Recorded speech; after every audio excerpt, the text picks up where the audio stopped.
E aí galera, tudo jóia?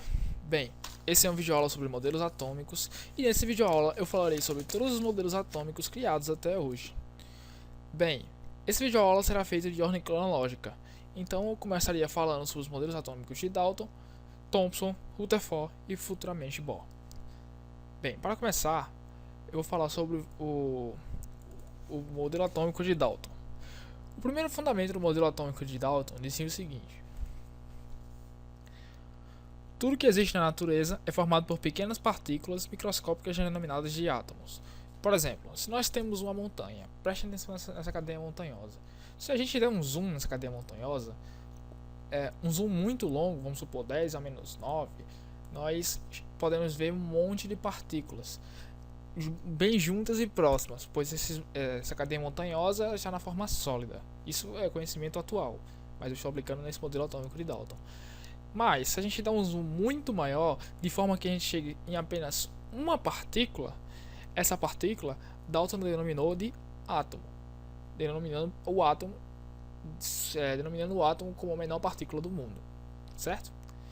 Mais para frente, no seu segundo postulado, ele definiu o seguinte: essas partículas, os átomos, são indivisíveis. Não é possível acionar um átomo e indestrutíveis. Então, ou seja, se qualquer pessoa tentar destruir um átomo ou quebrá-lo, seria impossível, pois um átomo é indivisível e indestrutível. Isso definiria o segundo fundamento da teoria de Dalton. No seu terceiro fundamento, Dalton relatava o seguinte: o número de átomos respectivos a cada elemento diferente possível é pequeno. Por exemplo, se a gente tem uma molécula de água, certo? Nessa molécula de água, se a gente quebrar ela ao meio, a gente vai ter uma molécula de gás hidrogênio e um átomo de oxigênio, certo? Então, se a gente pegar relativamente a massa dos dois, ela vai ser muito baixa comparado ao mundo atual, a massa relativa do corpo humano ou a massa relativa de qualquer outro objeto. Então, Dalton citou que a massa de cada átomo é relativamente pequena, certo? Independente do átomo for feito.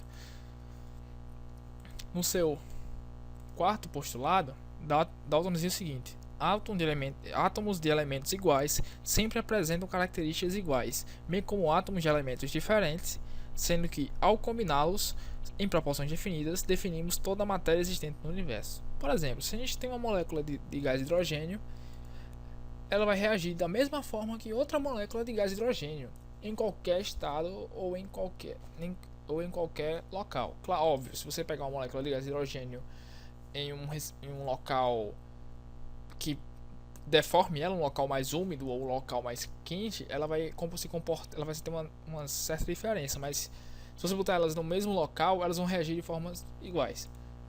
Mas agora, se a gente pegar uma molécula de gás hidrogênio e comparar com uma molécula de gás oxigênio, elas são totalmente diferentes, elas se comportam de outra maneira. Mas se você tentar combiná-las em proporções definidas, se você pegar essa reação aqui, por exemplo, uma molécula de gás hidrogênio e meio de molécula de gás oxigênio, nós vamos ter uma molécula de água. Essa molécula de água, ela está em proporção definida com a reação e ela é tanto reversível como irreversível. Essa reação ela pode ser formada ou pode ser quebrada, como mostra as duas setas, certo?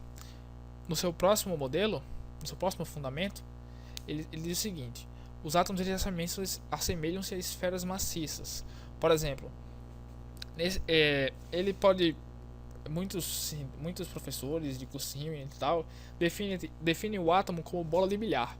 Mas você pode definir como bola de sinuca da forma que quiser, contanto que ele seja definido como uma esfera maciça. No seu sexto fundamento, ele diz o seguinte: durante reações químicas, os átomos permaneciam inalterados, apenas configuravam outro arranjo. Ou seja, eles se juntavam de forma que ficassem o mais próximo possível sem se modificar. Como você pode ver na figura abaixo, várias bolas de bilhares, uma em cima da outra ou ao lado da outra, de formas definidas, certo?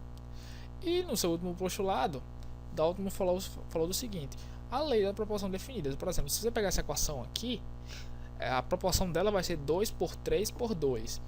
mas elas são a equação extremamente equilibrada, que comprova a lei de Lavoisier: a soma das massas dos produtos de uma reação é igual à soma dos reagentes dos reagentes da massa dos reagentes consumidos, e a proporção, como eu falei, 2 por 3 por 2.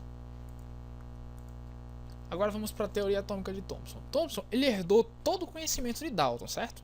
Com isso, se você pegar que em 1859 ele descobriu os raios catódicos, de que maneira? Ele pegou essa experiência aqui, disparou um feixe de luz aqui. Nesse feixe de luz, ele percebeu o seguinte: ele pegou duas placas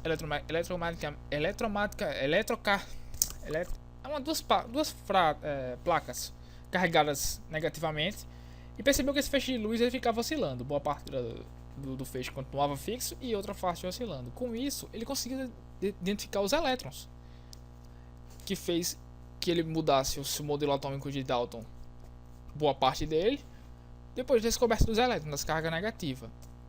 Com isso, ele propôs o seu seguinte modelo. O modelo de Dalton, ele propôs o seu modelo com um núcleo com carga positiva e os elétrons espalhados uniformemente ao redor do seu núcleo. Thomson admitia que os elétrons ficavam espalhados, fazendo que muitos apelidem o modelo de Podimon-Passas. Certo? Depois de Thomson, Rutherford criou seu modelo. Como? Ele pegou uma fonte emissora de partículas alfa. Ele pegou uma fonte que emitia partículas alfa em um determinado ponto. E esse ponto, ele pegou essa figura aqui, como vocês podem ver, é uma lâmina de ouro no meio. Ao redor dele, ele tem um feixe de luz fluorescente, é um feixe de um material fluorescente ao redor dessa lâmina de ouro, que quando essas partículas alfas batiam na lâmina de ouro, vários feixes de luz rebatiam-se uniformemente para as laterais, muitos poucos voltavam e, consequentemente, alguns ficariam no meio. Com isso, se você aproximar exatamente nesse ponto mínimo, você vai chegar a isso aqui, ó. Os átomos de ouro ficarem parados, os elétrons passariam vários ao redor, repelindo para as laterais. As partículas alfa, elas iriam rebater, e o núcleo do átomo. O que ele pode definir? As conclusões que ele tirou desse experimento foram as seguintes: boa parte do átomo é vazio no espaço vazio, a eletrosfera, provavelmente são localizados nos elétrons. Deve existir no átomo uma pequena região onde a massa concentrada da sua massa, o núcleo, que ele definiu por ser pequeno. O átomo e o núcleo do átomo deve ser positivo, o que provoca uma repulsão das partículas alfa. As partículas alfas, elas normalmente voltariam, por isso que ele tinha ele concluiu isso. Depois dessa conclusão, ele propôs um novo modelo depois de Thomson. Ele pegou o modelo de Thomson e aperfeiçoou, criando o seu modelo.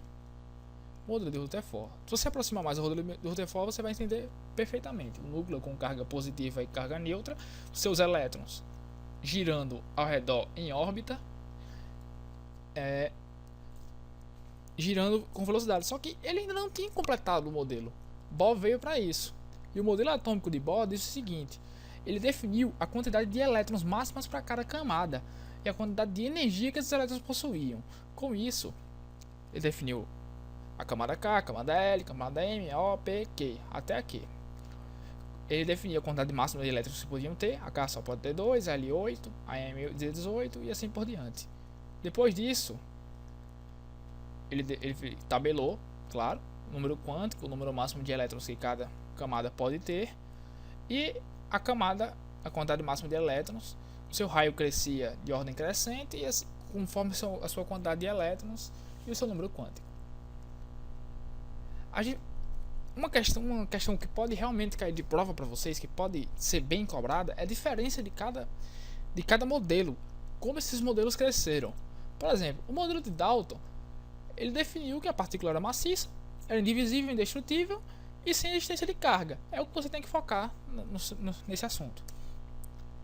O modelo de Thomson, ele definiu o seguinte: que a partícula tinha carga negativa e positiva, ele não tinha noção ainda das partículas com carga neutra, era divisível e destrutível.